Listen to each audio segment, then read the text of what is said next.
ಆನೆ ಬಂದಿತ್ತು ಪದ್ಯ. ಆನೆ ಬಂದಿತ್ತು ಹಣ್ಣ ಆನೆ ಬಂದಿತ್ತು, ಆನೆ ಬಂದಿತ್ತು ಹಣ್ಣ ಆನೆ ಬಂದಿತ್ತು, ಹಬ್ಬದ ದಿನವೇ ಸುಬ್ಬನ ಮನೆಗೊಂದಾನೆ ಬಂದಿತ್ತು, ಹಬ್ಬದ ದಿನವೇ ಸುಬ್ಬನ ಮನೆಗೊಂದಾನೆ ಬಂದಿತ್ತು, ಅಪ್ಪನು ಕೊಟ್ಟ ತೆಂಗಿನಕಾಯಿಯ ಗೊಳಕ್ ನುಂಗಿತ್ತು, ಅಮ್ಮನು ಕೊಟ್ಟ ಬೆಲ್ಲದ ಹುಂಡೆಯು ಗುಳುಂ ಹಾಗಿತ್ತು, ಅಪ್ಪನು ಕೊಟ್ಟ ತೆಂಗಿನಕಾಯಿಯ ಗೊಳಕ್ ನುಂಗಿತ್ತು, ಅಮ್ಮನು ಕೊಟ್ಟ ಬೆಲ್ಲದ ಹುಂಡೆಯು ಗುಳುಂ ಹಾಗಿತ್ತು, ಉದ್ದ ಸೊಂಡಿಲು ಸಣ್ಣ ಕಣ್ಣು ಬೆಳ್ಳನೆ ಕೋಡಿತ್ತು, ಉದ್ದ ಸೊಂಡಿಲು ಸಣ್ಣ ಕಣ್ಣು ಬೆಳ್ಳನೆ ಕೋಡಿತ್ತು, ದಪ್ಪನೆ ಕಾಲು ಹಗಲದ ಕಿವಿಯು ಮೋಟು ಬಾಲವಿತ್ತು, ದಪ್ಪನೆ ಕಾಲು ಹಗಲದ ಕಿವಿಯು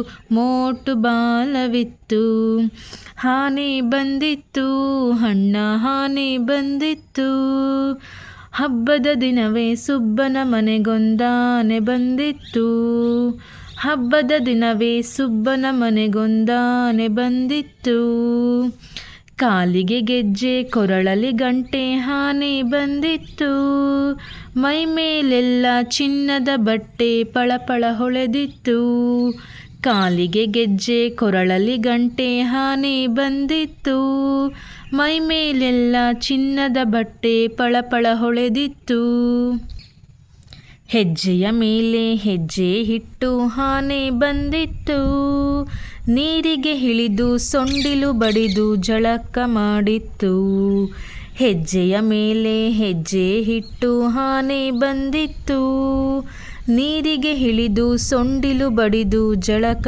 ಮಾಡಿತ್ತು, ಹೊಟ್ಟೆ ಗುಡಾಣ ಕೇಳೋ ಜಾಣ ಆನೆ ಬಂದಿತ್ತು, ಕೆಳಕ್ಕೆ ಬಗ್ಗಿ ಸೊಂಡಿಲು ಎತ್ತಿ ಸಲಾಮು ಮಾಡಿತ್ತು, ಹೊಟ್ಟೆ ಗುಡಾಣ ಕೇಳೋ ಜಾಣ ಆನೆ ಬಂದಿತ್ತು, ಕೆಳಕ್ಕೆ ಬಗ್ಗಿ ಸೊಂಡಿಲು ಎತ್ತಿ ಸಲಾಮು ಮಾಡಿತ್ತು, ಬನ್ನಿರಿ ಮಕ್ಕಳೇ ಸವಾರಿ ಮಾಡಿ ಎಂದು ಕರೆದಿತ್ತು, ಮಕ್ಕಳನ್ನೆಲ್ಲ ಕೂರಿಸಿಕೊಂಡು ಸವಾರಿ ಹೊರಟಿತ್ತು, ಮಕ್ಕಳನ್ನೆಲ್ಲ ಕೂರಿಸಿಕೊಂಡು ಸವಾರಿ ಹೊರಟಿತ್ತು, ಆನೆ ಬಂದಿತ್ತು ಹಣ್ಣ ಆನೆ ಬಂದಿತ್ತು.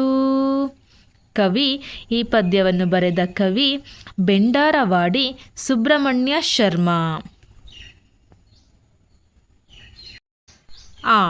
ಕೆಳಗಿನ ಪ್ರಶ್ನೆಗಳಿಗೆ ಉತ್ತರ ಹೇಳಿರಿ. ಪ್ರಶ್ನೆ 1. ಆನೆ ಯಾವ ದಿನದಂದು ಮನೆಗೆ ಬಂದಿತ್ತು? ಉತ್ತರ: ಆನೆ ಹಬ್ಬದ ದಿನದಂದು ಮನೆಗೆ ಬಂದಿತ್ತು. ಪ್ರಶ್ನೆ 2. ಯಾರ ಮನೆಗೆ ಆನೆ ಬಂದಿತ್ತು? ಸುಬ್ಬನ ಮನೆಗೆ ಆನೆ ಬಂದಿತ್ತು. ಪ್ರಶ್ನೆ 3. ಆನೆಗೆ ಅಮ್ಮ ಏನನ್ನು ಕೊಟ್ಟಳು? ಆನೆಗೆ ಅಮ್ಮ ಬೆಲ್ಲವನ್ನು ಕೊಟ್ಟಳು. ಪ್ರಶ್ನೆ 4. ಆನೆಯ ಕಾಲಿಗೆ ಏನನ್ನು ಕಟ್ಟಲಾಗಿತ್ತು? ಉತ್ತರ: ಆನೆಯ ಕಾಲಿಗೆ ಗೆಜ್ಜೆಯನ್ನು ಕಟ್ಟಲಾಗಿತ್ತು.